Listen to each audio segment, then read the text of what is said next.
Welcome to yet another episode this very wonderful day. Good morning, good evening, wherever you are. Welcome back again. My name is Jacinta, your relationship coach, who is here to give you yet another very insightful episode. Today, I'm going to be answering a question from one of our viewers who asked a question that I know I have been asked a lot before. I've seen it in a lot of the DMs that you send me on Facebook, and I just wanted to clarify everything and to tell you the answers in today's session. So, welcome.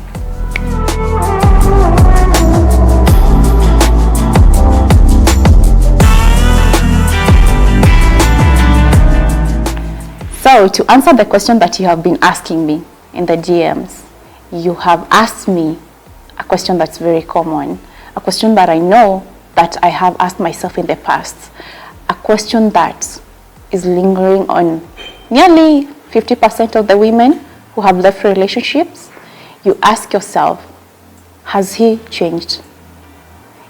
Am I willing to take him back? Is he ready to be the new man that I have been looking for? Remember, when he walked out, probably he walked out or you're the one who moved out.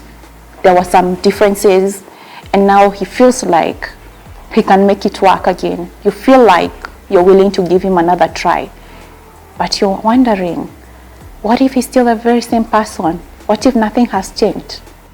So today I'll be giving you some of the tips, some of the pointers to look out for when you feel like you want to take him back. So here's pointer number 1.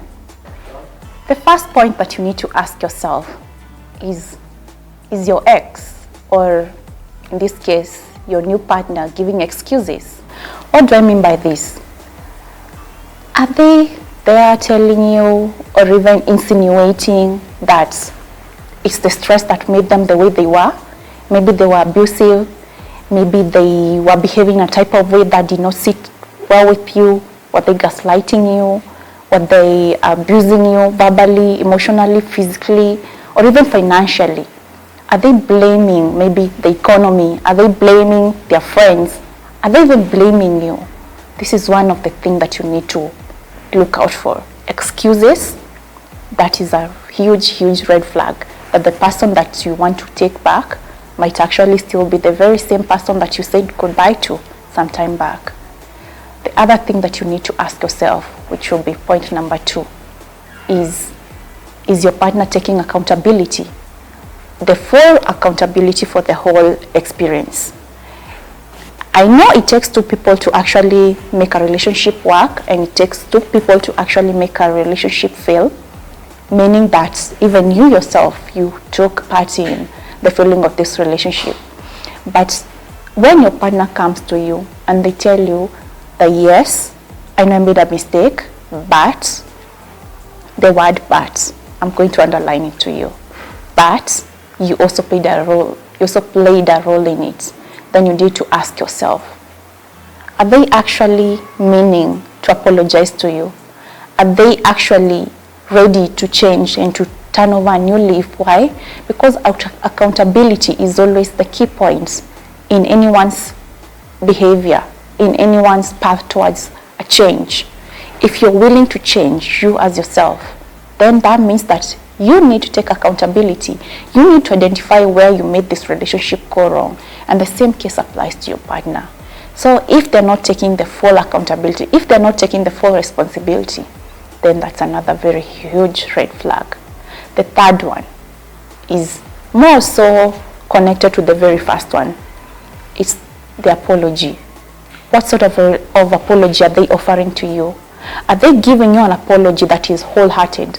Do they even mean their words when they're apologizing to you?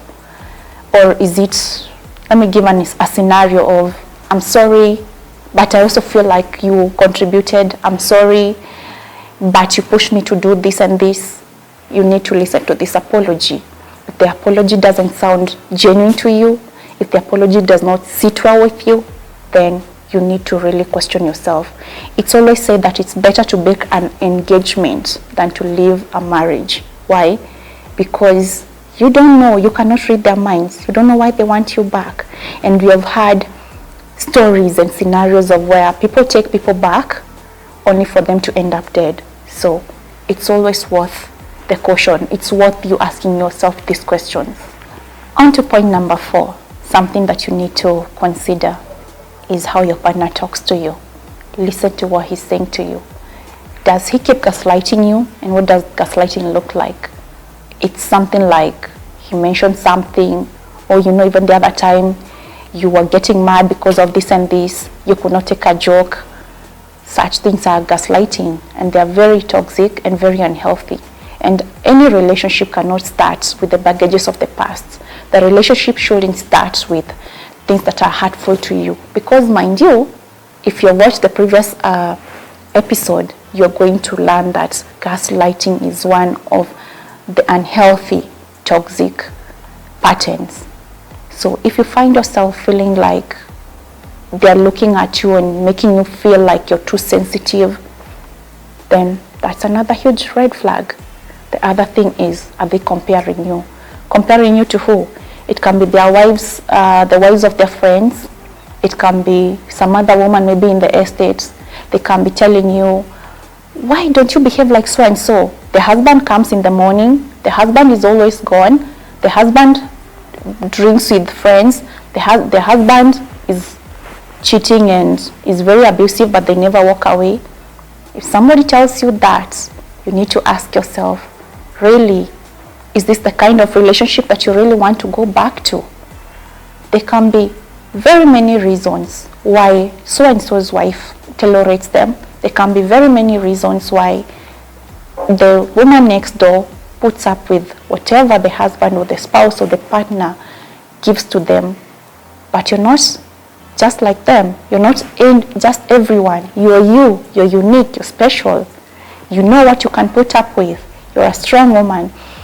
And this is a topic that I will be addressing very soon, why women actually stay. Your reason, your tolerance level towards you staying in that relationship can be very different from somebody else. To someone else, it's just a slap and they pack their bags and leave. Other people, it takes them getting their legs broken and they still come back. Some of them, they come from the hospital, they come back to the relationship. Some of them never actually leave until they're in a box. On to point number 6. So point number 6 that you need to consider is this person saying that they need time to change? They are willing to be in your life, yes, but they say they need time to change. What does that mean? It means that this person never changed in the first place. So the very same things that you guys are fighting about, what you felt you could not stand about them, will still be the very same thing that you complain about in the next what? I know for a certain that this was even one of my turning points, whereby I realized that I might have to put up with this behavior that I did not like in my ex-partner for a while. Why?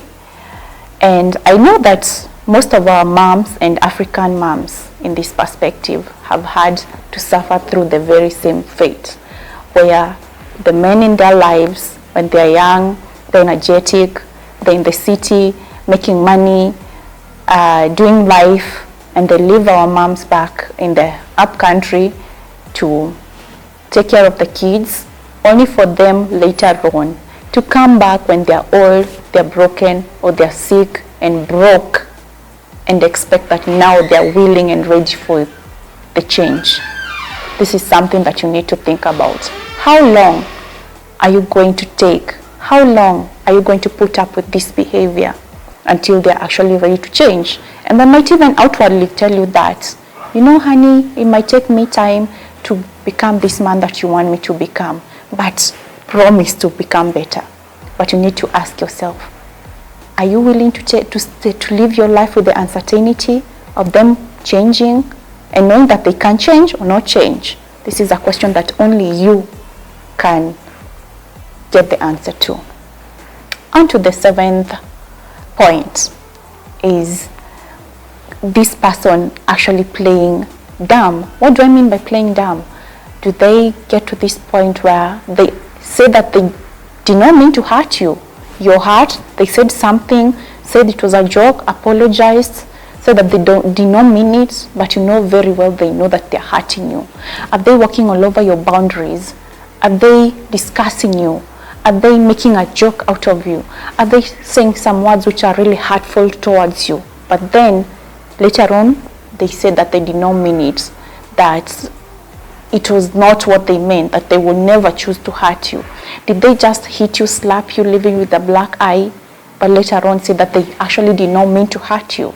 This is something that you need to sit down and ask yourself. Are you ready to walk onto that life knowing that this person is hurting you and just deciding altogether not to think into it, deciding altogether not to take responsibility for it, deciding altogether to actually ignore it, ignore your pain, ignore the feelings and every emotion that you feel towards it? So that is our point number 7. I hope you're writing them down, because our last 2 are really epic. They are the game changer, and they're things that you need to really look out for. Our 8th point that you need to look into is how this person behave, both in private and also in public. Are they one person in public and a different person in private? How do they treat you? Do they act all good, all behaved, all loving? But behind closed doors is a different story, because those are the biggest red flags that you'll notice about abusive people and actually narcissists. In public, they put on this show. They act all good. They act all loving towards you, respectful, but behind closed doors, it's the opposite. And sad as it may sound, a narcissist or an abusive person, any toxic person, will actually be an angel to everyone around them, maybe their friends, the public, the relatives, but the intimate and the most closest people to them, like the wife or the immediate partners and even the children, those are the ones who actually see this other side of them. So remember, in the first place, when they left, you had seen this side of them. Now you need to ask and even look at it on the flip side. Does this pattern still repeat itself? Do you still see this in them? Do you still see this aspect of them being an angel in public, but sometimes becoming the devil in public? You need to look out for that. And the last one, the very last point, is where you need to look at this partner who says that they have changed. How do they behave when they're under stress?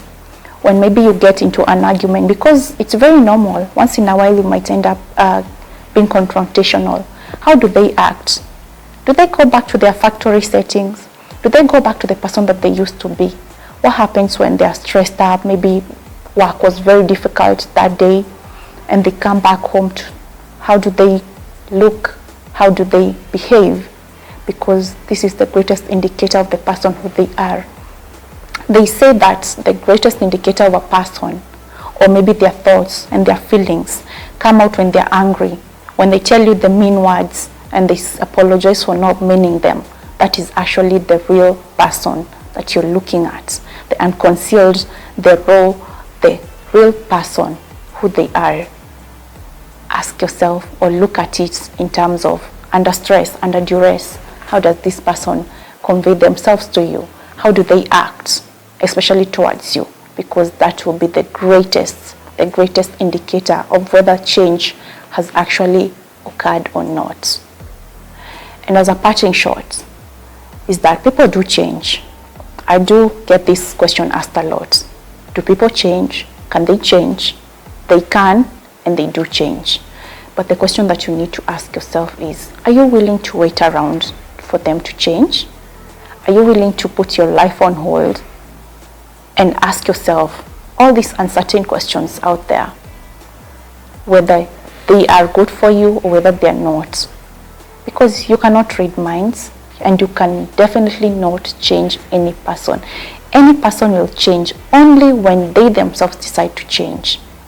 Finally, I'd like to ask the very big question of, have you gotten the copy of The Unbound Story, which is a book that I have authored? and it is a recollection of all the memories that I have from a marriage that I was once in. That was very toxic, very unhealthy. The pain, the lessons that I took, and even the inspirations and how I got myself out of it. It's all packed in this one very amazing book. And remember that I'll be here next Friday with another very amazing episode. And if you'd like to reach out to me, maybe a comment, a question, a request, whatever it is that you might have in mind, please feel free to comment below or even DM me on my social media platforms, mostly which is Facebook, Jacinta Wangeshi. That's me. You'll get me anywhere, everywhere.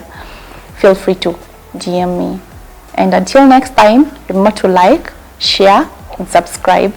See you next time. Bye-bye.